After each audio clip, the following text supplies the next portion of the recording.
Look, I'm going baby on baby. That nigga a bitch. He think he a gangster. He probably. Hi, I'm back after 9 months. Got more vinyls to show you. I bought a lot more in the time that I was gone. And I'm going to show them to you today. I've got a lot of these things. I think back there, Soy Face again, the iconic bit. Those are the ones I did in the last video, which was 9 months ago. If I do any repeats, then one. Okay, first one we have is the Yes album by Yes. I haven't listened to much Yes. I do quite like this album. I think I like Close to the Edge more, but I don't have that on vinyl. The track Yours Is No Disgrace and Perpetual Change are really good as well. This cover is also kind of weird. There's like a floating mannequin head. This is one of the only secondhand vinyls that I have, and I've been trying to get more. This is like $20.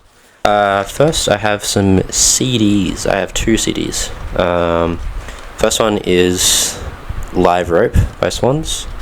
This is like a live recording that they released before their latest album, Birthing, which is a good album. I really like Birthing. But this is yeah, it was like it's just a little promotional CD. I forgot how much it was, but yeah, it's got some very good stuff on it. I haven't listened to it much just because it's on CD format, and I have like a really shitty like CD player in that. There it is, blue crate up there, crate it, and so the sound quality wasn't great, but I can't really. I was trying to see if there's a track list on here, but there's not. But I remember there being like an hour-long version of The Beggar, and there's like an early version of the Birthing title track, Birthing. My next CD is Long Season by Fishmans. I wanted to get the vinyl of this, but it was way too expensive.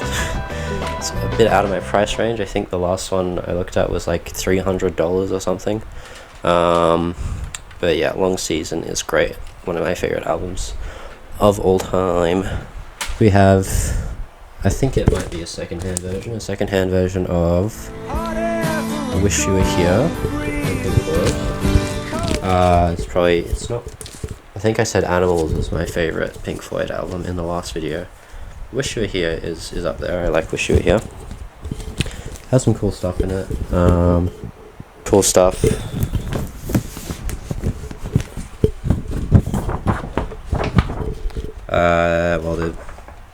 This is all in Japanese, which I can't read because I'm not from freaking Place Japan, unfortunately. There's a cool poster which I never got around to hanging up. Damn, man, But look at that. The New Sound by Geordie Greep. I have to say I don't love the colours on the vinyl version. I much prefer the original cover. But I'm so glad I got this on vinyl because it's a really good album. I think the Magician on the vinyl version might be like extended to 20 minutes, I'm pretty sure. I think the original's like 12, but when I listened to it I remember the Magician seeming way longer than the original version. Yeah. Great album. Give it a listen if you haven't. Next we have, this is a Moody Blues compilation album. I've not listened to Moody Blues that much. I'm gonna be honest, the only reason I actually bought this was because there's a JoJo character called Moody Blues. He's in part 5.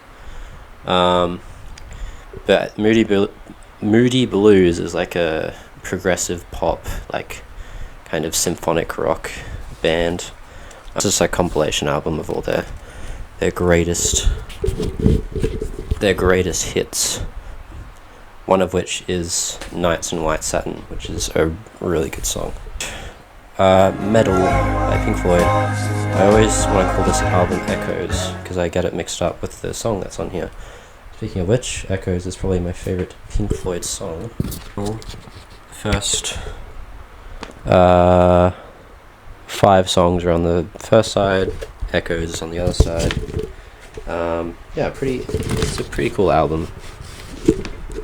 I like it. And of course, Echoes is like the best song ever made. Dark Side of the Moon, I can't remember if I showed this in the last video or not. I don't think I did. But a tad overrated, but that's here nor there because this album is incredible. It's deserving of all the praise it gets. It's just a regular old plain black vinyl, little triangle in there, because it's the freaking prism on the album cover. I have Pink Moon by Nick Drake. It's a very good album. I'm sure a lot of you haven't listened to. Very surreal artwork.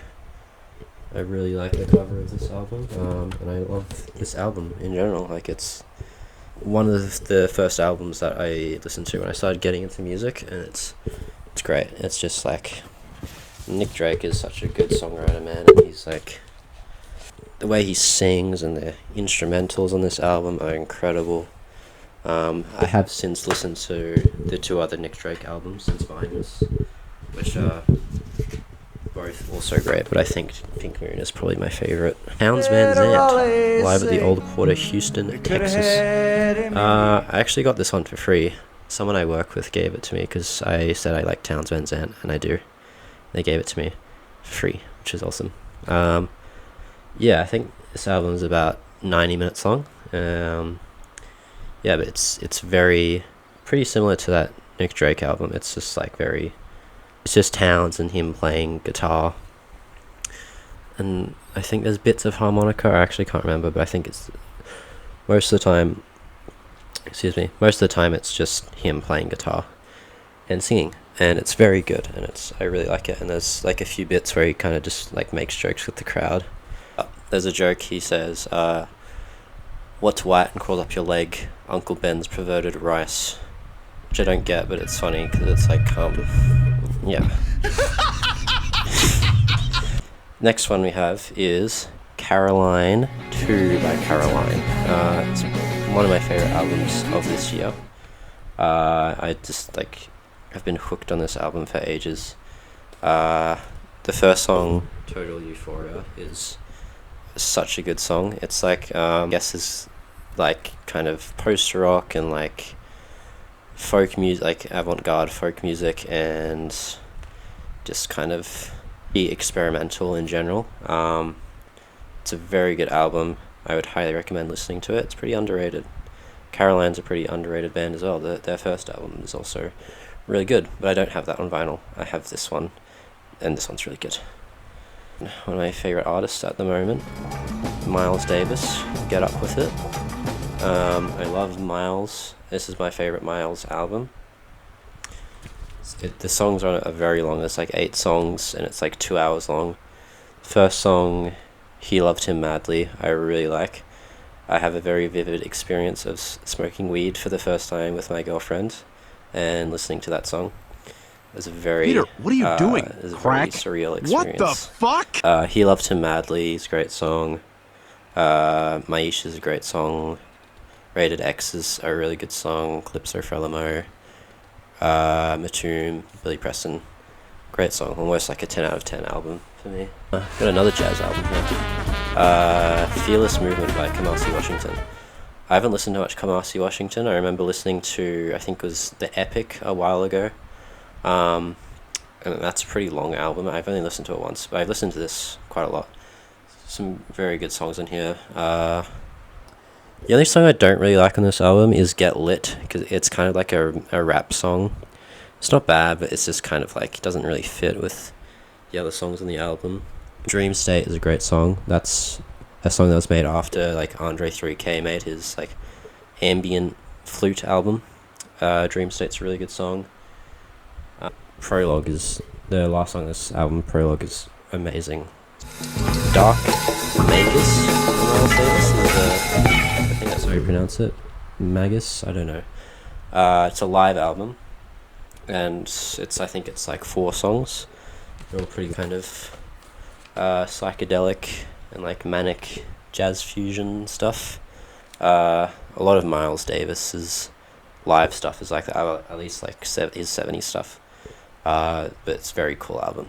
very cool. And yeah, like very repetitive and just like pounding rhythms and just like Miles just like throating the trumpet with the wah effects, and it's very cool.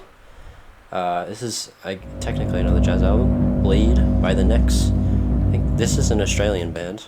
They've made like a lot of avant-garde jazz and like post-rock and post-minimalism type music. This is the only like Necks album I could find. I've been wanting to get into Necks more. With this album, I don't remember it that much. I've only listened to it once. It was very like pretty like almost an ambient type of album. The Miles album, Bitches Brew. It's a very good album. There's like an interesting little blurb. I don't know who it says. It's by Ralph J. Gleason. Well, I'd say it's a blurb, but it's more like almost like a fucking thesis statement of this describing this album.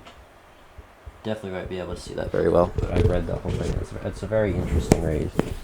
There's also a picture of Miles topless on here, which does things to me. Tego Mago by Can. Great album again. I mean, all of these. Tego Mago is a very interesting album to me. Like the first 4 songs, I really like. The other 4 songs are a bit more, like, if you've listened to the album, like they're very, 3 songs, the other 3 songs on the album, sorry, very, like, experimental and avant-garde. I don't know how to, the one, AUMGN, the 5th song, and then Peking O and Bring Me Coffee or Tea. In the context of this album, I really like them. It just kind of like adds to the length and the repetitiveness of the album. It makes it feel like I'm sitting through a cacophony of just these psychedelic ideas made by these German and one Japanese mastermind. Another blurb written by Bobby Gillespie of Primal Scream, talking about how he was a huge fan of Can, and he got to record a song with them, I think. Looks like Kevin Shields on here as well, some stuff he did with My Bloody Valentine. Yeah, it's really cool. I have Suicide, self-titled. I love the cover of this album. I love this album as well. One of the first like synth punk albums.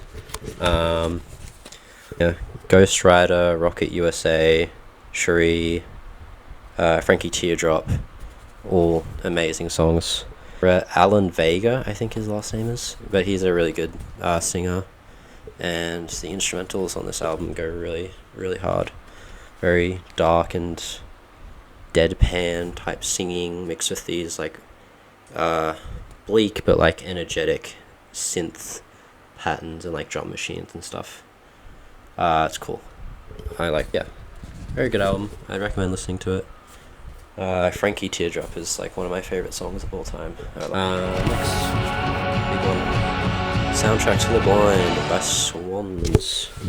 Of course I like this album. I mean, you guys probably know how much I like Swans, so quadruple LP. I think this might be the only quadruple LP I have. Yeah, but four discs. But yeah, I mean, this album's incredible. Very good album, one of the best of all time.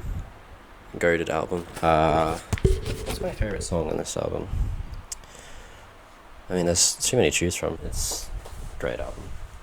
If you haven't listened to it, listen to it. It's long, but it's worth your time, I'd say. Got another Swans album this year. I'm trying to think of what my favorite. Oh yeah, The Glowing Man is my favorite Swans album. I don't have that on vinyl. I've been meaning to get it, but it's pretty expensive. It's the dog's butthole. I think when you I think that's supposed to be the tail, and that's, I don't know what that's supposed to be. I'm guessing the back of the hind back of the dog. Yeah, I love the Sia. The Sia, it probably has one of my favorite album covers of all time. This album cover's so weird. I can't remember how they made it. I think they put like face scanned Michael Girard's face onto this like dog. Funnily enough, this dog actually, the dog on the cover actually looks a bit like my dog. Yeah, but this album's great. I think this is on my highest album of all time, on my top 100 albums. Schlagenheim. The reason I like this album so much is like every song is just like, the performances are so incredible. Like the instrumental performance is so incredible. Geordie's voice is just like a treat to listen to. Just the way he sings and talks, and just like over these absolutely like batshit insane instrumentals, and it's literally like, it's like a 10 out of 10 for me. Like all of these songs are so good. Without a doubt my favorite Black Midi album. We have On Air by James Ferraro. If you don't know James Ferraro, I think he's like one of the first like hypnagogic pop and like vaporwave artists, highly influential in that scene. I found this at a record store one day. I was like, I didn't think I would ever find a James Ferraro vinyl just in a record store. This album's like, it's not something I've gone back to. It's pretty avant-garde, I would say. Very like lo-fi recordings of like rock stuff, and it kind of, the aesthetic is supposed to be that it's like kind of, you'd like listen to this while you're like in space or something. It says Jim Ferraro. It's made by James Ferraro, but I think he just called it, he said it was by Jim Ferraro, as in to his dad, who was like, I think I read that he was like the DJ for like a radio station at some point. But yeah, it's a very, very weird album that I haven't listened to. I haven't had the desire to listen to again. We have Noi 75 by Noi. Another Krautrock album. One of my favorite albums of all time, actually. I really like this album. Like, I'd say it's like more of an ambient Krautrock album. There's one song on here, I think it's called Hero, that's like kind of, it's actually got singing on it. And it's like very like a proto-punk song, because I think, well, I mean, this album was made in 75, so it would be. But yeah, I like that album a lot. So we have Impossible Light by Uboa. I love Uboa. She is an Australian artist. She's a trans woman. And she makes very cool music. It's it's kind of like harsh noise and like death industrial music. This album, I'd say, kind of leans away from that. Like, it still has that, but it has like more defined song structures in it. My favorite song on this album is probably Endocrine Disruptor or Weaponized Dysphoria.